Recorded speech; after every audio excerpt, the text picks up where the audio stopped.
Ada 3 S. S yang pertama apa tadi? S yang kedua, rumah tangga itu butuh banyak-banyak syukur. S yang kedua apa? Syukur.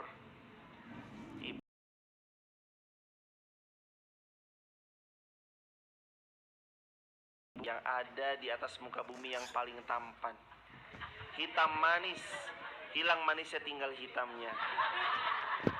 Gimana pun seorang istri yang bersyukur kepada suaminya akan terus dibisarkan sama Allah melihat segala kelebihan dari pasangannya. Dan sama sebaliknya, seorang suami yang terus melihat kepada istrinya tentang kelebihan-kelebihan istrinya akan terus diizinkan Allah melihat sempurnanya ada pada istrinya. Waktu itu ada cerita gini jemaah. Ada seorang pemuda, dia menikah 10 tahun, datang kepada seorang syekh lalu bertanya, "Syekh, saya izin tanya." "Iya, apa pertanyaanmu?" "Sebelum saya menikah, saya lihat istri saya kok cantik ya. Lalu saya menikah dengannya. Awal-awal menikah, saya sudah mulai melihat kok ada perempuan di luar yang lebih cantik dari istri saya. 10 tahun menikah, sungguh Syekh, istri saya semakin jelek dan saya melihat perempuan di luar sana makin cantik. Kenapa wahai Syekh? Kok bisa begitu?" Apa jawab gurunya? Gurunya menjawab, "Wahai santriku, yang salah bukan ada pada istrimu. Yang salah adalah matamu yang tidak bisa kamu tundukkan pandangannya ketika melihat selain istrimu. Itulah yang membuat engkau melihat istrimu jadi tidak menarik." Lalu gurunya berkata, "Bahkan nanti pun kalau kamu berhasil menikahi semua perempuan yang ada di atas muka bumi, pasti kamu akan melihat anjing, kerbau, dan hewan-hewan di luar sana lebih menarik dan cantik dari semua perempuan yang sudah kamu nikahi. Kenapa? Karena ternyata matanya mata yang tidak pernah ditundukkan, matanya mata keranjang." Ternyata hadirin ada. Oh, nggak di sini, tentu saja di sini semuanya soleh-solihah semua insya Allah. Ternyata ada rasa yang sampai melihat pasangannya udah nggak menarik lagi, sebab karena nggak bisa menundukkan pandangan matanya. Maka mulai hari ini kita harus banyak-banyak sabar. Lalu S yang kedua apa tadi? Syukur. Syukuri sudah punya istri. Karena yuk gimana pun Anda punya istri, Anda jauh dari zina. Syukuri Anda punya suami, karena dengan Anda bersuami jauh dari perbuatan zina yang nista. Karena dekat dengan suami, dekat dengan istri, tinggal satu atap, tidak saling LDR atau LDM, long distance relationship atau long distance married, menikah jarak jauh, membuat Anda lebih nyaman, lebih tenang hidupnya daripada Anda harus bekerja yang jauh, membuat Anda sering meninggalkan keluarga. Ada banyak yang disyukuri yang bisa kita selalu pakai untuk bersyukur. Seorang istri punya suami minta dimasakkan tempe dan tahu bacem. Istrinya masakin tempe dan tahu bacem. Lalu istrinya menyuguhkan, dihidangkan di atas meja, bilang suaminya, "Suamiku sayang, ini tahu tempe yang kubuat penuh cinta." Suaminya bersyukur, walaupun tahu, walaupun tempe, tapi kalau dibalut rasa syukur, itu jadi makanan yang paling enak yang akan dinikmati. Tapi sebaliknya hadirin, ayam yang paling enak satu bali pun, ayam yang paling enak di Tabanan sekalipun, kalau begitu diserahkan lalu suaminya bilang, "Cuma ini doang, makan ayam lagi." Suaminya gak punya balutan rasa syukur atas apa yang diberikan istri.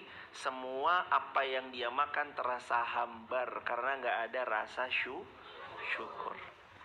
La syakartum la azidannakum. Kalau kamu bersyukur, aku akan tambah nikmatku padamu. Maka mulai hari ini yuk bersyukur lebih banyak. Mulai hari ini bersyukur lebih banyak. Gimana pun tinggal di Bali tetap dengan segala macam kesejukan yang Allah hadirkan, pemandangan-pemandangan yang begitu indah mempesona. Insya Allah ada keberkahan tinggal di sini. Kan jamaah menjadi mayoritas nomor 2 di sini, betul? Gimana pun jamaah, orang yang berjuang di tempat yang punya perjuangan effort lebih tinggi daripada di tempat yang lain, punya kadar pahala lebih besar. Di Jawa 96%, 97% muslim semua. Ketika mereka ada kajian effort ramai sesak luar biasa, ya karena memang atas pertolongan Allah sana adalah mayoritasnya nomor 1. Ketika di sini mungkin 2%, 3% atau mungkin 5% misalnya, kita ya tetap mayoritas nomor 2. Tapi kan butuh perjuangan yang lebih besar. Makanya saya secara pribadi mengaturkan ustadz, ustazah, ibu, ketua majelis taklim kita, dan semua panitia-panitia yang dari kemarin sudah berjuang menyiapkan apa ada bannernya, apa ada karpetnya. Ini kan gak ujuk-ujuk datang di sini. Pasti ada yang karpetnya, ada yang mengangkatnya, vas-vas bunga ini ada yang mengaturnya, tisu ada di sini, lalu kemudian ada kursi itu ada yang ngangkat-ngangkatin. Kami mengucapkan jazakumullah asal jaza, semoga semua Allah. Ada rasa syukur jemaah. Rumah tangga kalau mau beraroma surga, lihat Rasulullah SAW. Gimana Rasulullah bersyukurnya punya Bunda Khadijah. Rasulullah itu sampai-sampai gak bisa move on. Rasul itu sampai-sampai saking cintanya pada Bunda Khadijah, ketika Bunda Khadijah meninggal dunia, wafat beliau, Rasul kalau dapat atau Rasul kalau kedatangan tamu istrinya Bunda Khadijah, pasti Rasulullah ta'zim, hormat luar biasa dan memprioritaskan teman-temannya Bunda Khadijah. Saking hormatnya kepada Bunda Khadijah. Pernah ditanya sampai-sampai, gimana posisi Bunda Khadijah bagi engkau ya Rasulullah? Apa jawab Nabi Muhammad? Sungguh tidak ada satupun yang bisa menggantikan posisi Khadijah di dalam hatiku. Karena waktu yang lain kufur, Khadijah beriman. Karena waktu yang lain menutup tangannya dari memberi bantuan, Bunda Khadijah mengulurkan tangannya memberi bantuan. Saat yang lain hartanya tidak terlibat, Bunda Khadijah menghabiskan hartanya untuk mensupport dakwah. Sampai dakwah Islam tersebar ke tanah Bali. Perjuangannya salah satunya pasti ada andilnya perjuangan Bunda Khadijah. Karena Bunda Khadijah babat alas, walaupun nanti dibawa oleh generasi-generasi yang berikutnya. Tapi ada kesan tak tergantikan dalam hati Rasulullah Muhammad SAW. Ibu-ibu, coba lihat gimana posisi ibu di hadapan dan di hati suami ibu. Apakah suami besok setelah ibu wafat bakal bilang, istriku kamu tak tergantikan di hati ini? Atau ketika ibu meninggal dunia, dimakamkan, suami besok langsung cari gantinya. Betul atau betul? Inilah hadirin, lihat posisi kita. Karena Nabi juga pernah nganjurin perempuan tuh lihat posisinya. Posisi perempuan kamu harus tahu ya, kata Nabi. Nabi kan ngendikan gitu kan, Nabi bilang gitu kan. Kata Nabi, huwa jannatuki au naruki. Karena posisi istri terhadap suami, nanti suami itu perannya adalah surganya istri atau nerakanya istri. Datang seseorang cerita pada zaman Nabi SAW. Nabi juga menceritakan ini dalam beberapa banyak pertemuan. Sabda Nabi, sungguh wahai perempuan, bertakwa kalian kepada Allah, karena aku baru saja diperlihatkan penduduk neraka itu wa aksaruhum an-nisa. Kebanyakan penduduk nerakanya Allah ternyata perempuan. Ditanya sama para sahabat, ya Rasulullah, kenapa kok banyaknya perempuan? Yakfurna billah. Pertanyaan sahabat, terus sahabat bilang, ya Allah, apakah banyaknya perempuan masuk neraka itu karena kufur kepada Allah? Apa jawab Rasulullah? Tidak. Akan tetapi yakfurnal ashir, sabda Nabi, perempuan banyaknya menghuni ke tempat yang sangat tidak kita inginkan itu cuma gara-gara satu. Apa? Yakfurnal ashir, ingkar terhadap nikmat yang diberi oleh suami. Suaminya ngasih 100 ribu, 100 ribu doang. Iya, ini buat sebulan. Hah? Di Bali 100 ribu sebulan. Sayangku, terima kasih. Masya Allah, ini banyak banget. Jangankan sebulan, setahun juga bisa. Oh, istri Solia buat beli apa setahun 100 ribu? Buat saya belikan kalender ya habis ini. Bo, nyantai aja jemaah. Lah kalau emang suami kita lagi kurang 100 ribu dalam sebulan, berarti 3.000 perak dalam satu hari. Apa yang hadirin bisa beli? Beli apa 3.000 perak? Garam. Nasi cocol garam. Enak atau enggak? Sayur. Oh, tepung. Waduh. Karena hadirin, Masya Allah tabarakallah, hidup nggak pernah ideal. Karena hidup yang ideal cuma di surga. Dan masing-masing suami kita punya kapasitasnya masing-masing. Ada yang mampu, sanggup memberi jamaah. Mama, ada suami idola. Siapa suami idola dan suami idaman? Dua karakternya, gak pernah marah dan sering transfer. Waduh. Kalau bilang mama, papa sudah transfer. Ya Allah, makasih ya papa. Iya, mohon maaf ya ma, sedikit, baru 1 M. Tolong dihabisin dalam waktu 1 bulan ya ma. Oh, itu mimpinya luar biasa. Tapi nggak ada yang mimpi lah, insya Allah pelan-pelan. Masyarakat Bali, apalagi di sini banyaknya para pengusaha-pengusaha kan. Selain memang ada juga yang mungkin belum pengusaha atau non pengusaha, tapi memang banyaknya seorang pengusaha. Ingat, ada 3 S. S yang pertama, S yang kedua, ini yang paling penting. S yang ketiga, rumah tangga beraroma surga selalu melibatkan Allah. S yang ketiga apa? Selalu melibatkan Allah. Allahnya tuh dilibatin jemaah. Jemaah lagi kurang-kurang, mintanya sebelum ke suami, ke Allah dulu. Coba jemaah pernah dengar riwayatnya Bunda Aisyah? Bunda Aisyah pernah cerita, aku kalau garam dapur habis, aku anjurkan, mintalah kepada Allah walau garam dapur yang habis.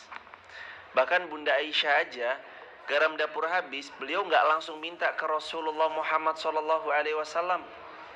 Beliau mintanya langsung ke Allah, tapi nggak juga mintanya di depan suami. Cocok nih Pak Ustadz materinya, saya langsung minta ke Allah lah, tapi mintanya di sebelah telinga suami. Suaminya di sini lagi santai terus, ya Allah, uang bulanannya tinggal 2.000. Gak gitu juga.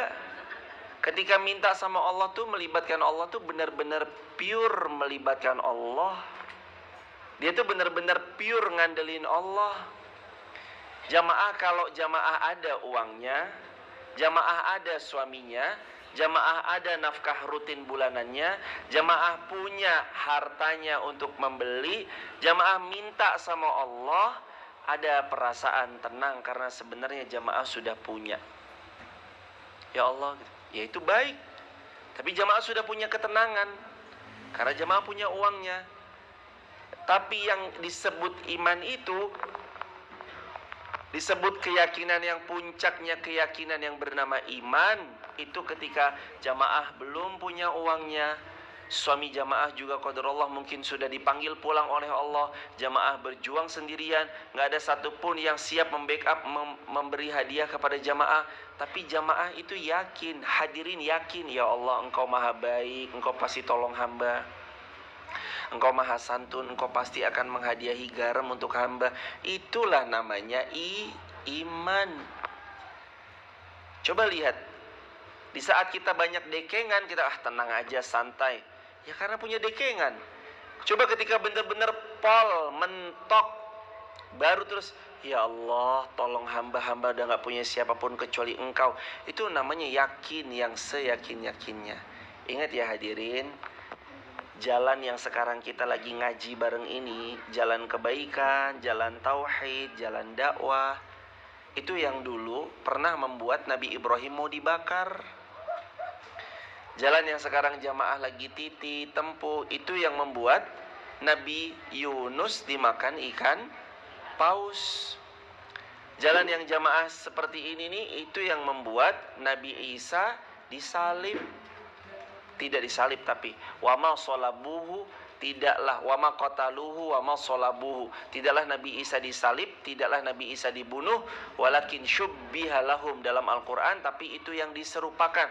Maksudnya di sini ketika Nabi Isa menempuh jalan itu, Nabi Isa sampai-sampai mau dibunuh. Yang disalib bukan Nabi Isa karena Nabi Isa diangkat oleh Allah. Yang disalib syubbiha lahum, buka Al-Qur'an, Allah berfirman yang diserupakan seperti Nabi Isa. Jalan yang sekarang kita tempuh ini juga yang membuat Rasulullah SAW gigi gerahamnya pecah, pelipisnya berdarah. Beliau diusir dari kampung halamannya di kota Mekah. Lalu kalau di sini kita berjuang, gak ada seperti hebatnya perjuangan Nabi. Karena dulu udah dibabat alas sama zaman-zaman itu jamaah. Maka kita tinggal ngelanjutin aja. Di desa, kampung apa namanya hadirin? Kampung Kodok, Kampung Tunggal Sari, Tabanan, Bali. Ini tinggal lanjutin aja. Sekarang kita ngaji tenang, gak ada yang bubar-bubarin, gak ada yang halang-halangi. Jamaah tadi saya dengar juga sound system speakernya keluar ketika azan. Di saat mungkin di sebagian wilayah, karena kemarin di sebagian lain juga ada yang gak boleh keluar sound system speakernya. Ini udah tinggal ngelanjutin aja. Jaga kerukunan. Ingat ya jamaah, mungkin memang mayoritas nomor satunya, karena kita mayoritas nomor dua, mayoritas nomor satunya beliau belum beriman kepada Allah. Tapi ingat, mereka saudara kita dalam berbangsa dan bertanah air. Saling sapa, saling hormat menghormati. Kalau nyepi pas gak boleh keluar, ya udah. Kita bukan dalam rangka menyetujui bagaimana kepercayaan mereka, enggak, tapi karena memang adat istiadatnya di sini begitu, anggap saja ini waktunya untuk muhasabah diri di rumah. Kalau memang ada sesuatu yang kita kurang berkenan, sampaikan dengan cara yang baik, libatkan Allah. Hari ini kita terus mendoakan kok jamaah. Insya Allah 100 tahun lagi, kalaupun kita sudah nggak ada, besok anak cucu kita yang melanjutkan kita di sini. Kalau sekarang mayoritas nomor 2 adalah kita kaum muslimin, besok di Tabanan Bali dan di Bali secara umum jadi mayoritas yang nomor 1. Semuanya orang yang ahli ruku, ahli sujud. Dulu Mekah juga gitu kan. Mekah kita lihat dulu berhala-berhala semua kan. Tapi sekarang coba pergi ke Mekah. Apa yang disaksikan di kota Mekah? Kita akan melihat kota Mekah, kota yang penuh dengan cahaya tauhid. Boleh jadi sekarang kita melihat ada ini dan itu, tapi 100 tahun lagi nggak tahu. Boleh jadi semuanya ahli ruku, ahli sujud, ahlul Quran, ahli sedekah, orang-orang yang mau tunduk kepada Islam, orang-orang yang mau taat kepada Allah.